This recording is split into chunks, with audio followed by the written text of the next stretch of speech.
दीपक और माधव बहुत अच्छे दोस्त थे। दोनों के पापा डॉक्टर थे और दोनों का परिवार एक ही सेक्टर में रहता था। दोनों का शहर के एक अच्छे स्कूल में एडमिशन हो गया था। दीपक और माधव दोनों दोस्त तो थे, लेकिन दोनों की हैबिट्स बिल्कुल अलग थी। दीपक अपनी पढ़ाई को लेकर बहुत सीरियस था। वह अपना पूरा ध्यान पढ़ाई पर लगाता था, हर एक्टिविटीज में पार्टिसिपेट करता था और घर के कामों में भी अपने पेरेंट्स की पूरी हेल्प करता था। लेकिन माधव की पढ़ाई में बहुत कम रुचि थी। वह स्कूल से आने के बाद सारा दिन दोस्तों के साथ घूमता फिरता और गप्पे हाँका करता था। स्कूल के सारे बच्चे माधव को ज्यादा पसंद करते थे क्योंकि वह स्कूल में खूब मौज मस्ती करता था। माधव की इस आदत की वजह से दीपक उससे दूर दूर रहने लगा। अब माधव और उसके दोस्त दीपक का मजाक उड़ाने लगे। कभी कभी वे दीपक का मजाक उड़ाते समय कहते थे कि अबे सारा दिन पढ़ता रहेगा तो एंजॉयमेंट कब करेगा। दीपक उन्हें समझाने की पूरी कोशिश करता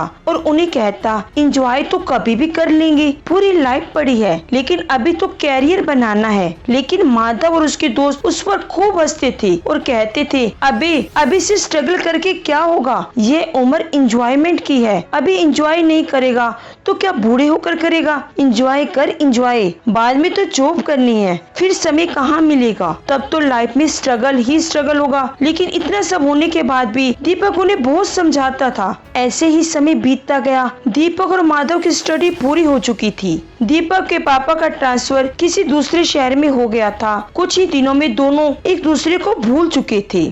समय अपनी रफ्तार से चलता रहा। 7 साल बाद माधव किसी बड़ी कंपनी में जॉब के लिए इंटरव्यू देने गया। जब उसे बुलाया गया तो वह इंटरव्यू रूम में गया। रूम में एंटर करते ही वह चौंक गया।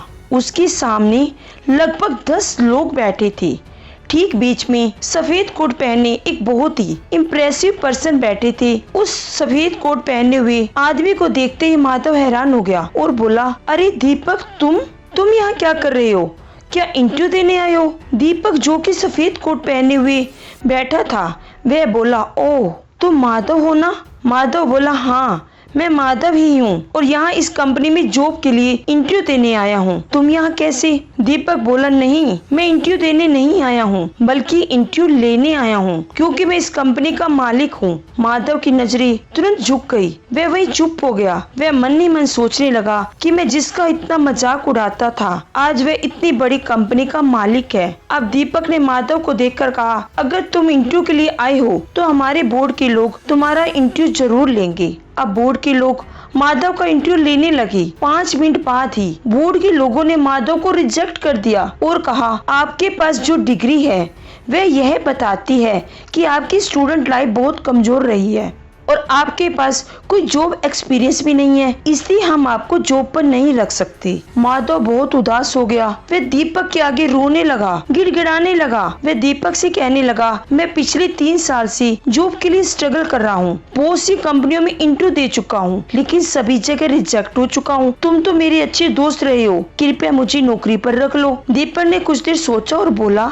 मेरी कंपनी की सफलता का राज यह है कि मेरे यहाँ जॉब करने वाले काबिल लोग हैं जो एक दूसरे के काम से मोटिवेट होकर और भी ज्यादा काम करते हैं। मैं नहीं चाहता कि उनके बीच कोई ऐसा व्यक्ति पहुंचे जो उन्हें खाली बैठने और मौज मस्ती करने को प्रेरित करे। सॉरी, मैं तुम्हें जॉब पर नहीं रख सकता।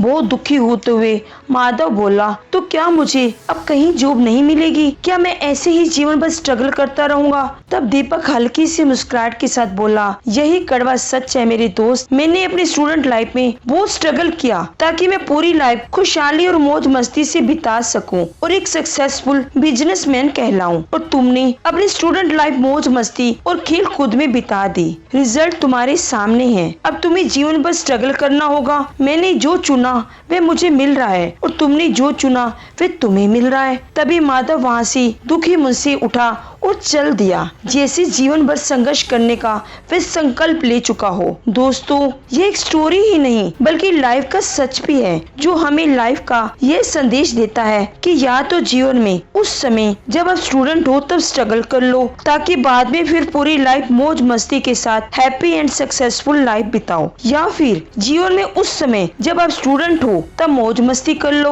और बाद में अपनी पूरी लाइफ स्ट्रगल करते रहो। Choice is your. आप जिसे चाहे चुन चुन सकती हो। आप चाहे तो दीपक या माधव में से कोई एक बन सकती हो। दोस्तों, यह तो सभी जानते हैं कि किसी भी इमारत की लाइफ उसकी नींव पर डिपेंड करती है कि उसकी नींव कितनी मजबूत है। इसी प्रकार किसी की भी स्टूडेंट लाइफ उसकी नींव ही तो होती है। यदि नींव स्ट्रॉन्ग है तो आप उस पर कितनी भी बड़ी बिल्डिंग बना सकते हो। मतलब हम बड़ी से बड़ी सफलता उस नींव के सहारे प्राप्त कर सकते हैं।